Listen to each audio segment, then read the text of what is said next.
Hi guys, that's me, and today I just wanted to discuss something which has become very apparent to me since building this new piece of terrain here.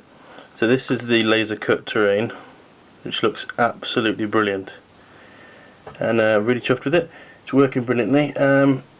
Not made any more progress with it recently, I'm afraid. I've got the in-laws staying, so there's not much space in the house, let alone time for myself. But yes, back onto the point. The thing that's become horribly apparent is that when I compare this to my older terrain, so this is the sort of stuff I made late last year, it becomes very apparent the level of detail between the two.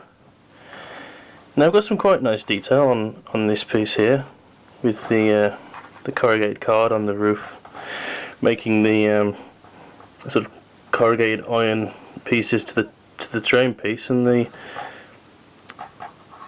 the pavements around the side will look the same once they're all painted up with this piece here. But it's the edges here. That's where I didn't take much care on putting grit and that sort of thing. It's making them look quite, well, I don't know the word for it really, but naff, especially when you consider the lengths I've gone to on making this look like actual stone on the edges. It's my own fault really.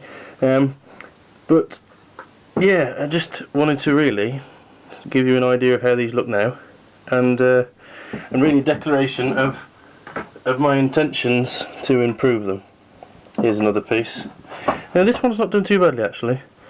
I mean, it's very simple here. You've got some basic card detailing around the door, the same pavement, again the corrugated roof on it, so this is like a bunker where the roof's been blown off, or a storage facility of some kind. And then you've got a piece of glass there with the glass window, and the door is incredibly basic. It's just cardboard cut and stuck on there and painted a different colour. The same on the inside of there. Let's get that into camera. But that's not done too badly.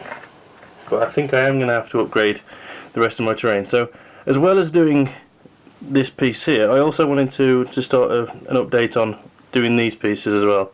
The old tired things, along with that as well. That needs a bit of work. Again, that's just a couple of lids off some spray paints, and then some of the Pegasus Hobbies different kits for detail there, and then an opening.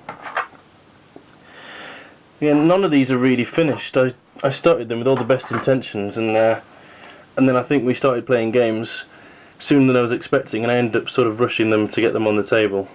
But they've done well. But it'll be good. It'll be good to get them back into shape. And some of the things which have held up quite nicely are these barricades which I made.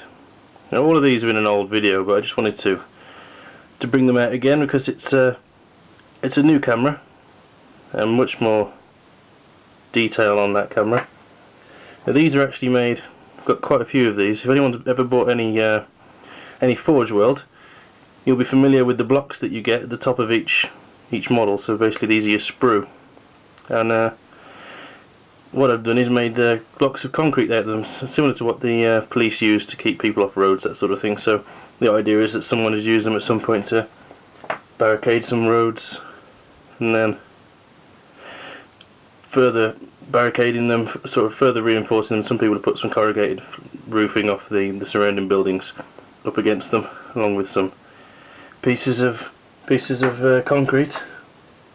And then we've got the obligatory, if anyone ever plays Necromunda in most games, they'll be familiar with using the I think the Americans call it granny grating, but I'm not sure what we call it over here, but generally it's used in embroidery.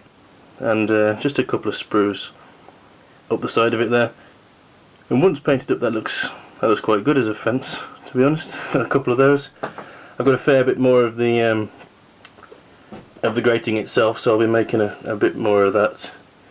But that was it really. That was the intention of this video, was to sort of not really give you an update of this one, but to show you what I'm going to be working on terrain wise in the next few weeks, months maybe.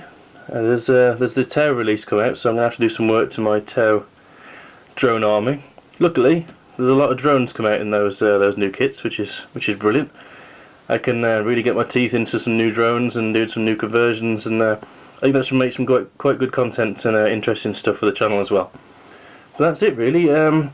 If anyone's got any ideas on whether I should work on these old pieces or whether I should start some new ones, please let me know. Let me know if you don't think I need to do any work to them at all. I mean, they're not great in my opinion, but I've seen a lot worse on some tables. Of course the colours need a lot of work, which I mentioned in my colourblind video. I do go for sort of monotone, everything painted the same way, which I'm actually at risk of doing with this piece here. Really trying to avoid painting it red. But we'll see how I get on with that. And yeah, so any questions, comments, feedback, just let me know, and I'll see you in the next one. Stay well, guys.